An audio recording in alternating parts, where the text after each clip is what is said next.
The Benjamin Dixon Show is only possible with listener support. Go to www.thebenjamindixonshow.com to register for our blog and join the Progressive Army. Welcome to the Benjamin Dixon Show. I am your host, Benjamin Dixon. Today is Tuesday, December 17th, 2019. Thank you so much for joining us. I want to start with this headline from USA Today, and it says, insulin costs continue to rise, so much so that almost half of people with diabetes have temporarily skipped taking their insulin, according to a 2018 survey. Now, I've covered on the show before this phenomenon of insulin rationing, and I have covered the stories of the people who have died from it, particularly young people who, once they fall off of their parents' insurance, even when they fall off their parents' insurance at the age of 27, if they don't have a job that gives them insurance, then they find themselves rationing insulin. Bernie Sanders tweeted this out, and he said a vial of insulin costs $6 to make. This is not our healthcare system malfunctioning. This is exactly how it is designed to work. Make as much profit for corporations as possible, regardless of the human cost. I can't stress enough the absurdity of our healthcare system, and I cannot stress enough how utterly brainwashed America is to see this as acceptable. People, in fact, think that calling out the profit motive in the healthcare industry is absurd. Not to report what goes on Twitter, but I think this is the perfect juxtaposition. One reply to Bernie Sanders' thread on Twitter decided to bring up the cost of Bernie Sanders' book, how much it costs to print. And he said it costs less than $1 to print one of Bernie Sanders' book, yet they still sell them for over 10 times as much. So much profit. Now, I don't have to dissect this. I don't have to show you the fallacy there. But I will say it is indicative of the level of brainwashing that has taken place in this country when people see nothing wrong with corporations, investors, making profits, issuing dividends, and getting bonuses based upon people who are sick and dying. It is the most barbaric system that we can imagine, and yet, not that we can imagine, it is literally the most barbaric system. It is the height of absurdity. It's unconscionable for us to allow people to make profit off of the sick and the dying. I'm going to drill this in every single day until this system is changed. No one, again, like I said yesterday, I'm going to repeat it verbatim. No one is asking a healthcare provider to work for free. No one is asking a doctor to work for free. But what we are asking and what we are shouting to the top of our lungs is that corporations should not be able to make profit off of the sick and the dying. Period, point blank. And anyone who still supports the system that we have, including Obamacare, must be held to account. We must ask them, why is it okay for us to make profits off of sick people? Why is it okay for us to issue dividends to shareholders off of sick people? Why is it okay for us to allow profiteers, capitalists, to extort the most vulnerable people in our society, people living with sicknesses, chronic sicknesses, people who cannot survive, meaning that they will give anything and everything just to be able to live? And it's to the point now where we start GoFundMe accounts. We have people who share insulin, right? I've got a prescription. I can spare some of mine so that you can have some. We have people who simply choose to die. We have people who say, listen, I can't afford that. Forget about it. I won't even go to the hospital. And their sickness that otherwise could have been treatable becomes deadly. all because we have become comfortable with a system that allows the extortion of the most vulnerable people for profit. In church, I would say that this is a sin. This is sinful. This is barbaric. This is unconscionable. But it is the norm. It is what we accept. It is the baseline. I'm absurd. I am considered absurd for telling you this. I'm considered a radical because I'm bringing, it just dawned on me one day. It just dawned on me one day that we have the profit motive enshrined into the most critical industry dealing with the most marginalized people. A person who is sick and needs medicine is perhaps one of the most desperate people that you're going to find on this planet. And yet we have it so enshrined that the way we do it here in America is the way that it is supposed to be done, that it is absurd. It is seen as absurd for us to call it out. We have to change our minds more than anything else. I know most of this I covered yesterday, but I have to drive home to every single one of you listening that we must change our mindset. We have to start calling out these things for what they are at the core. This is extortion, and billions of dollars, probably trillions of dollars in profit has been generated at the expense of people on chemotherapy, at the expense of people on dialysis, at the expense of children in hospitals. And while if you have great insurance, it becomes kind of an afterthought because you're just grateful. People are just grateful to be able to go to a doctor. But at the core of it is extortion. And we are more comfortable with people dying than we are asking the question, why on earth are they allowed to make a profit off the dying?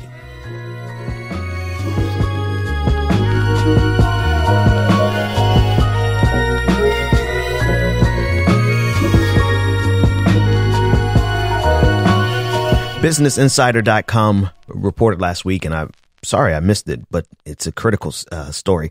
Taxes on workers have essentially replaced those on corporations. According to their story, workers are, of course, the key pillar of the U.S. economy. The payroll taxes that the government collects from their wages sustains critical programs that benefit millions of Americans, Social Security and Medicare. They went on to say, however, they're now shouldering more of the tax burden compared to corporations. Recent research from Emmanuel Saez and Gabriel Zuckman, two economists at the University of California, Berkeley, show that payroll taxes on workers now make up a significantly larger portion of national income compared to corporate taxes, which have steadily been on decline for decades. Payroll taxes made up 7.8% of national income in 2018 compared to 0.9% for corporations, the widest gulf in almost 2 decades. This is not a mistake. This is by design. This is the reality. I can't help but stress something I said last week in my attempts to write some fiction this summer after a very long summer of going out and stargazing at night. I was trying to write some science fiction, political science fiction, and I was trying to capture the dystopic nature, a dystopia, an idea of a society that's worse than what we have. But because the reality of where we live and what we live in right now is so grim, while it could, you know what it is that we are in America, we are satiated by this opiate, the opiate of the appearance of success, the opiate of the American dream, the opiate of social media, the opiate of stunting, the opiate of flossing and going out and partying.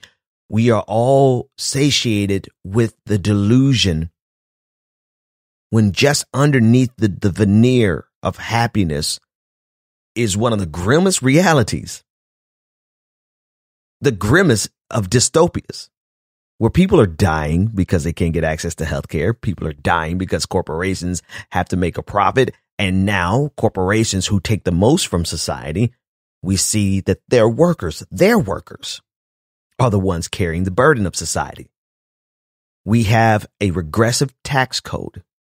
We have a system that is completely inverted, where our government serves corporations and not the people with whom they have a contract.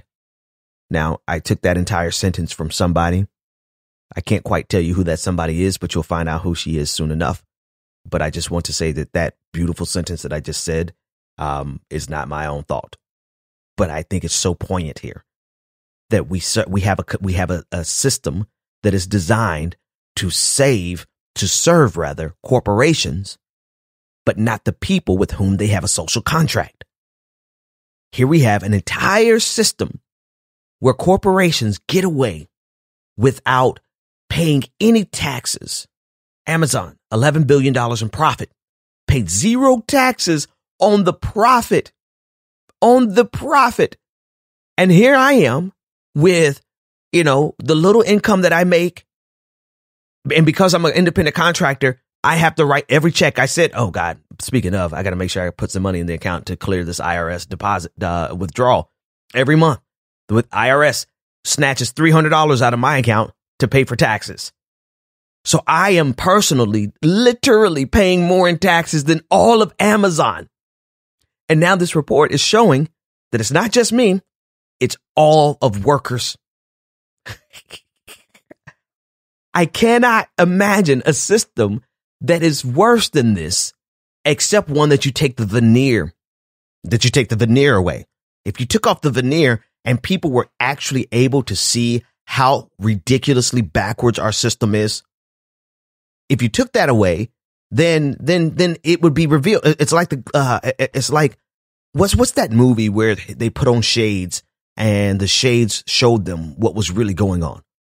I can't think of the movie name right now, but that's really how we're living. We're living in a dream world where everything is so glamorous, but in reality, underneath it, corporations have no responsibility to the society from which they derive all of their wealth, from which trillions of dollars in profit is extracted, and yet they pay nothing into it, while their workers who don't make a livable wage in most cases, while their workers who, if they make a livable wage, they're living paycheck to paycheck, while their workers, those who don't make a livable wage, are subsidized by those of us who are living paycheck to paycheck.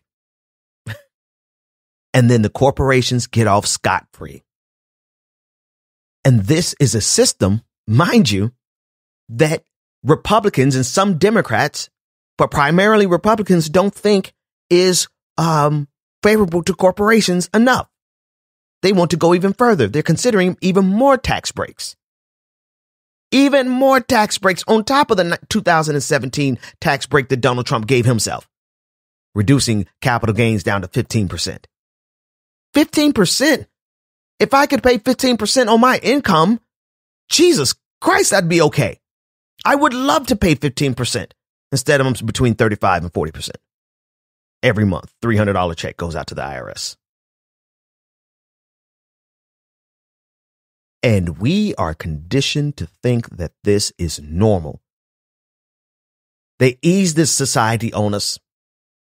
As I described it last week, and I said that they take their time so much so that they're patient enough. They're patient enough with their agenda, so much so that the full extent of their agenda is not revealed until there's a generation who never knew anything before it. Someone gave me the parable of the frog. You put a frog into a pot and you turn the heat up slowly. The frog won't realize what's happening to it. And that's what's happened to America. We now have a society where everyone thinks that this is normal.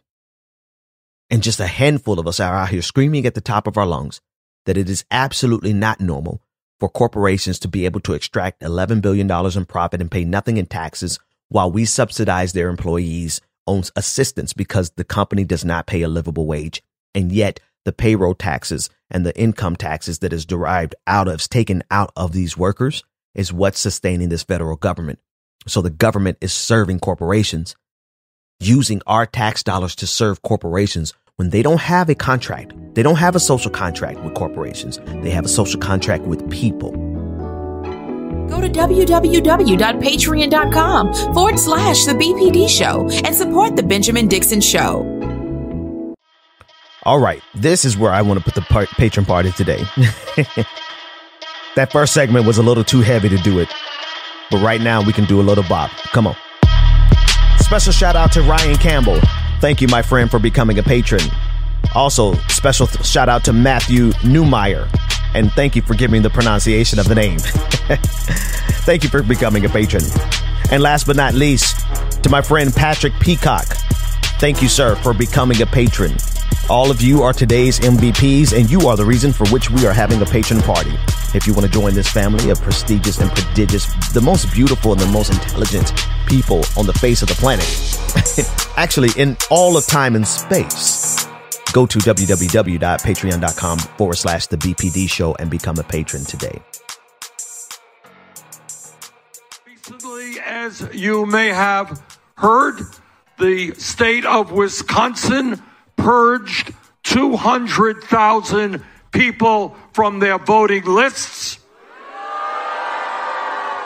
And tonight, although it's not yet definitive, a judge can yet overrule it, the state of Georgia just purged 300,000 people from their voting lists. Needless to say, these are two battleground states.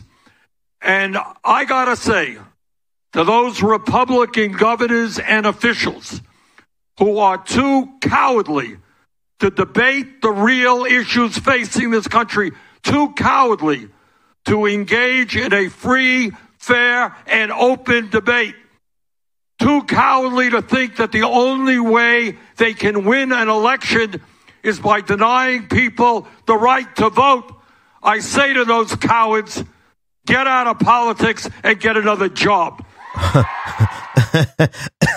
I'm sorry. I didn't listen to the whole clip before just playing it just now. My God, Bernie Sanders, tell those cowards to get out of politics and get another job. Yo, check this out, man. Listen, Republicans will stop at nothing to maintain and obtain power. And as he said in the clip, Wisconsin purged 200,000 and Georgia is getting ready for another round of purging. Now, recall that Brian Kemp, the current governor of Georgia, when he was running against Stacey Abrams, Brian Kemp was Secretary of State. Secretaries of State across the country, they are the ones who are responsible for voters and voter registration and purges. While he was Secretary of State, he managed to purge, I believe, some 100,000 voters, if not more. And he won the state of Georgia by only 50,000. So now they're getting ready for another round of purging because Republicans have, this is normal. This is seen as normal. Republicans don't see anything wrong with this. They can make a justification all they want. I've been purged. I was a student in Florida and I was purged in 2004. I couldn't vote in 2004, the year that Bush beat Kerry. But for Republicans, this is acceptable operating procedures. This is standard operating procedures. Like, this is not, they just see absolutely nothing wrong with this. In fact, they celebrate this. This is championed. We are not dealing with rational, reasonable people on the other side of the equation. And I know that there's still people who want to dismiss partisanship. But this is beyond partisanship. This is a group of people who seek to dominate politics by breaking and bending every rule that we have. Going up against a group of people who would do anything that they possibly can, the Democrats, to sustain the institutions and the veneer of bipartisanship at the expense of the working class. I don't want you to get the idea that I'm painting the Democrats as some type of noble creatures who just want to protect the institutions. No, they want to protect the institutions at the expense of the working class.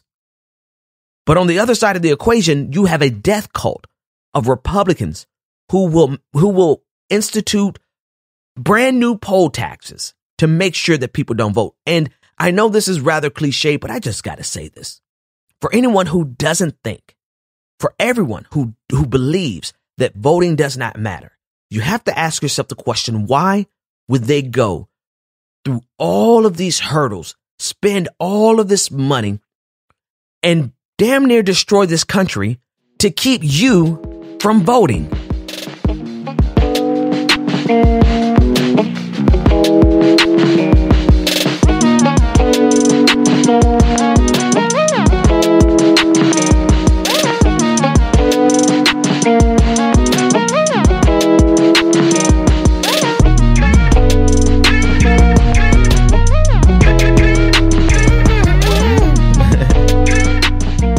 Okay, so images came out last night of Pete Buttigieg's. Why does he have such a complicated last name? From his fundraiser, where they look like they were in some type of secret lair, secret wine cellar lair, just next to Bruce Wayne's Bat Cave. The height of opulence, crystal chandeliers, the richest. I mean, I guarantee you those seats were $25,000 each. You know, bundling. Of course, the maximum is $2,800 as an individual, but you could bundle as much as you want. You go out there and bundle $100,000, man. You can get access to that Bat Cave, the wine cave, wine cellar, and the images that came out really are staggering. And it matters because you have to understand that the people who can afford to go to this fundraiser, you can't believe for a second that even because they have a D by their name, that they have anything in common with you, or that they even care about what you care about. Maybe they care about the environment a little bit. Maybe. They'll gladly talk about, identity issues, which are real, right? They matter. But the economic differences between you, me, and Pete Buttigieg's supporters, the people for whom, see, it'd be different. Here's the difference. Like, what's Mark Ruffalo? If Mark Ruffalo wanted to help me run for president and he got together with all his buddies in Hollywood and they bundled together money and they gave it to me, you have the opportunity to examine Mark Ruffalo's politics. You see what he advocates for. You see what he fights against. You see he's fighting on behalf of the environment. You see he's fighting against income inequality. Essentially, you can visibly see his public presentation of his politics and see that he's a class traitor. He might be worth millions, but he's not fighting on behalf of his millions. The problem with this fundraiser with Pete Buttigieg is not so much the sheer opulence of it. It's the fact that Pete Buttigieg is not disclosing the conversations that happens in these, what kind of promises is he making? Or, what is he telling them? And who are they? And what are they fighting for? What are they really fighting for? And because we do not see what these funders stand for. He's not even releasing names of some of them. We don't know what they fight for. All we can see is what Pete Buttigieg is fighting against. He's fighting against Medicare for all, and he's fighting for keeping the status quo. So it's not so much about the sheer opulence of it. The opulence of that event is merely kind of just an indicator. It's kind of just like a signal that matches everything else that we know about Pete Buttigieg. All that to say, those are Democrats, right? Those are Democrats. Those are the people. That's the class that Nancy Pelosi and Chuck Schumer is trying to protect. Those are the people who have investments in the healthcare industry and will stop at nothing to stop Medicare for all. Those are the people who want. That's the style of Democrat that Democrats want. The problem is the problem for them. The solution for us is that there are way more of us than there are of them. And if they want to listen, you would think that if people wanted to protect this system, then they would ensure that more people got to participate and benefit from this system. But instead, what they're trying to do is protect a system that leaves out so many tens of millions of people. That's what they're protecting. But they can't protect it long because there are more of us than there are of them. And there are enough of us who are struggling in this system to take back this party, because there's literally no reason whatsoever for us to relinquish control of one of the two major parties when we have the numbers to take back the Democratic Party and make it for the people.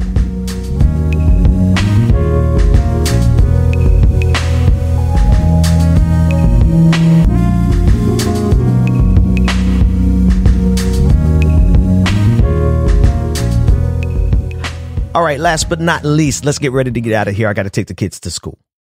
I want to talk in general about the primaries and a slight shift that you're going to see in me, but also the bigger picture.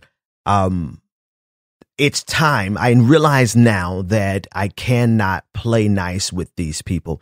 I am a strong advocate for us being kind, particularly to supporters of other candidates. And to not punch down. But man, oh man, is there ever a reason and a need for us to punch up with as many uppercuts as we possibly can? People like Neera Tanden, Center for American Progress, people like Charles Blow over at the New York Times, people that I've covered who have significant influence, have some significant resources, and they are intent on protecting this system no matter what. They are on the periphery of the Democratic Party, but they are just as much a part of the establishment. Hell, they helped create, particularly, I could throw Charles Blow out of that conversation, particularly Neera Tanden, whatever the hell. It's early. It's not even 7:00 yet. And the reason I'm bringing her up is because I want you to see the vacuum that's there. The Heritage Foundation is one of the most well-funded and the most sophisticated in terms of their strategy and their impact conservative think tanks in the world, definitely in this nation. They are at the core of some of the most significant cultural shifts that we've seen towards conservatism. They fund it and they make it happen. The only thing analogous to the Heritage Foundation is the Center for American Progress. Now, mind you, they get their money from Saudi Arabia. They get their money from the Koch brothers, but they're not the counterbalance, but they're what you would consider. They should be the counterbalance to the Heritage Foundation, but they're not, headed up by Neera Tanden. What they are is an organization that is just as complicit with capital, just as complicit with Wall Street, just as complicit literally in bed with Saudi Arabia. And on top of it, they put the veneer of the appearance of being socially liberal and the appearance of being concerned with the identity of their constituents.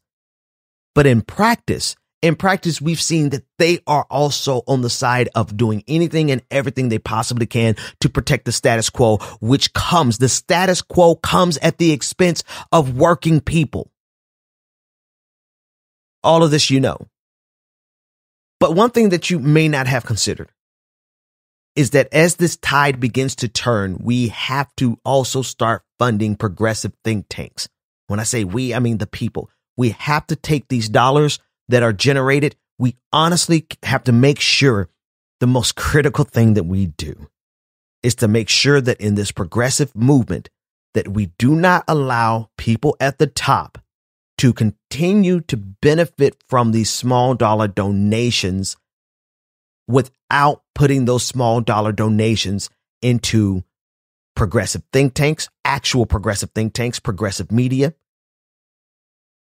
And I'm saying this almost as a cautionary tale as well as advice as towards what we should do. I don't want you to think for 1 minute that we can trust the people at the top of these progressive organizations. We need to hold them as accountable. We should not invest any blind trust in them. Not a single PAC, not a single media organization. Do not put blind trust in any of them. What you do is hold them as accountable as we hold everyone else accountable. And the test after this election, the test will be, where are these small dollar donors going to go? Because they're going to still send you the emails. They're going to still ask you to donate. They're still going to ask you to participate. And the question is where are these dollars going? They need to go to progressive think tanks so that we can get rid of Center for American Progress.